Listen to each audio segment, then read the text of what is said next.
Ready ready ఇక్కడ చూడండి.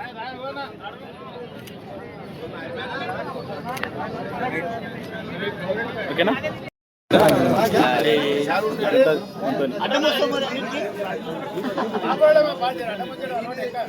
Ready ready ఇప్పుడు మనిషిని అడ్డం సార్. ఇంకా ఎంట కనిపిస్తలేదు.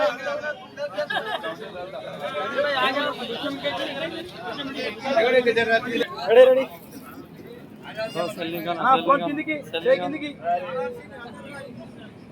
Ready ready.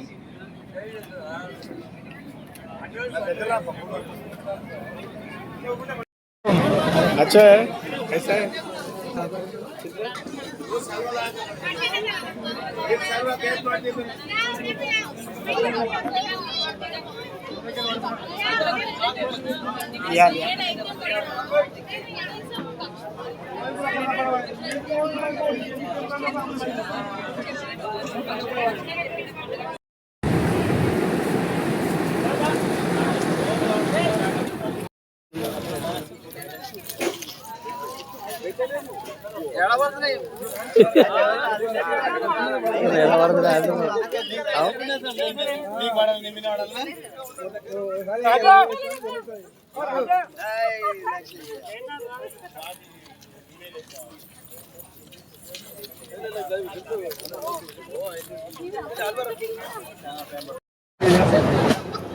ప్రియమైన పాత్రికేయ మిత్రులకు నమస్కారం.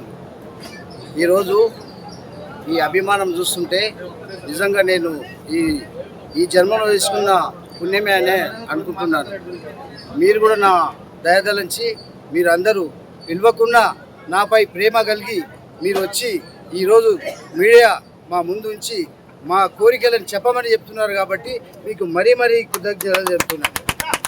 అయితే నేను ఇప్పుడు దాదాపు తాండూరు డిపోలో 35 సంవత్సరాలు పూర్తి చేసి కండక్టర్గా జాయిన్ అయ్యి ఏడీసీగా ప్రమోషన్ తీసుకొని 1991లో వచ్చి 92లో పర్మనెంట్ అయిన తర్వాత ఇప్పుడు 2026లో రిటైర్మెంట్ అయినాను. అందుకు ఇప్పుడు ఈ కార్మిక సోదరులు అందరూ మా పై దయదాల నుంచి ఈరోజు ఈ కార్యక్రమానికి మొత్తం అందరూ వచ్చి సంపూర్ణంగా ఈ సభను దిగ్విజయం చేసిందని మీ మనస్ఫూర్తిగా కోరుకుంటున్నాను. ఇంకా కంట్రోల్ 100% నేను ఇంకా చేయాలని నా కోరిక ఉండే. అందరికీ ఉద్యోగం ఎప్పుడు విరమించుకుంటామో అనుకునేది, కానీ నేను ఇంకా 2 సంవత్సరాలు చేయాలని కోరుకున్నా. కాబట్టి నిజంగా గవర్నమెంట్ ఈరోజు మాకు తేదీ ప్రకారంగా మాకు రిటైర్మెంట్ కావాల్సిందే. కాబట్టి ఈరోజు నేను రిటైర్మెంట్ అయ్యాను. దానికి మనం ఆ విధిని నేనేం చేయలేకపోయినాను. మీ సర్వీస్లో 100% ప్రజాసేవ, ప్రజలకు మన ప్యాసింజర్కు బస్సులో ఎక్కే నేను కండక్టర్గా దాదాపు 33 ఇయర్స్ సర్వీస్ చేసిన.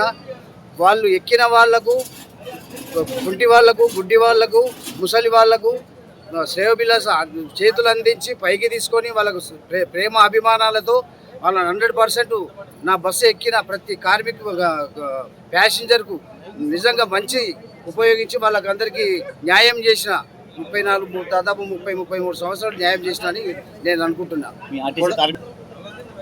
ఆర్టీసీ కార్మికులకు మీతో పాటు ఆర్టీసీ కార్మికులు కూడా నేను నా జీవితంలో ఆర్టీసీ ఉద్యోగం అంటే చాలా చిన్నది అనుకున్నా, కానీ అది రాను రాను అది నా కుటుంబానికి పెద్దదిగా అయ్యింది. నా కార్మికులకు నేను చెప్పేది ఏంటంటే నాలాగా చిన్నదిగా అని మాత్రం ఊహించొద్దు. మీరు ఈ చిన్న ఉద్యోగమైనా చాలా బాధ్యతలతో ఉంటుంది. ఆ రింగు ఏదైతే గాజు ఉంటుందో ఆ గాజు రింగుని దాటకుండా, ఆ పరిధి దాటకుండా నా కార్మికులు నాలేక ముందుకు వచ్చి అందరి పిల్లలను చదివించి వాళ్ళ తల్లిదండ్రులను నిజంగా వాళ్ళ 100% వాళ్ళ తల్లిదండ్రులకి న్యాయం చేయాలని నేను నా మనస్ఫూర్తిగా నా కార్మికులను కోరుకుంటున్నాను. దాదాపు అక్కడ ప్రెస్ మిత్రులు నాకు 40 మంది ఉంటారు.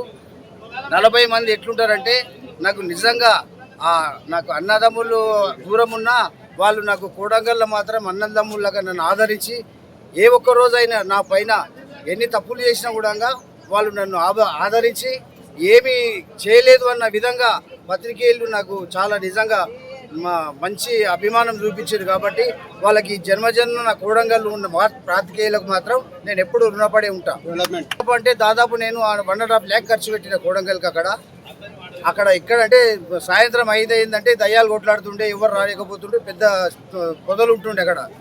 ఇదే డిఎంల ఆధ్వర్యంలో నేను వీళ్ళందరికీ మన ఎవరు నరేష్ వాళ్ళ సహకారం తీసుకొని అక్కడ నిజంగా నాకు ఒక తమ్మునిగా 100% ఆయన నాకు ఒక అన్నగా, నాకు తమ్ముడుగా నేను అన్నగా ఆయన భావించి 35 సంవత్సరాలు దాదాపు 2009 రేవంత్ రెడ్డి ఫస్ట్ ఎమ్మెల్యే ఉన్నప్పటి నుంచి నేను అక్కడ కోడంగల్ చేసిన. మధ్యన గ్యాప్ ఇచ్చుకుంటూ లాస్ట్ కోడంగల్కి వెళ్ళి మళ్ళీ ఈరోజు నేను రిటైర్మెంట్ అయినా. నా అదృష్టంగా కోడంగల్ భావించి నాకున్న ఈ మిత్రులు పాతికేయ మిత్రులకు కూడా అభినందనలు తెలుపుతూ మరి నా తమ్మునికి నరేష్ గారు కూడా ఎప్పుడు నేను కృతజ్ఞతలు తెలుపుతూ నేను ఎప్పుడు ఆయనకు రుణపడి ఉంటానని భావిస్తున్నాను.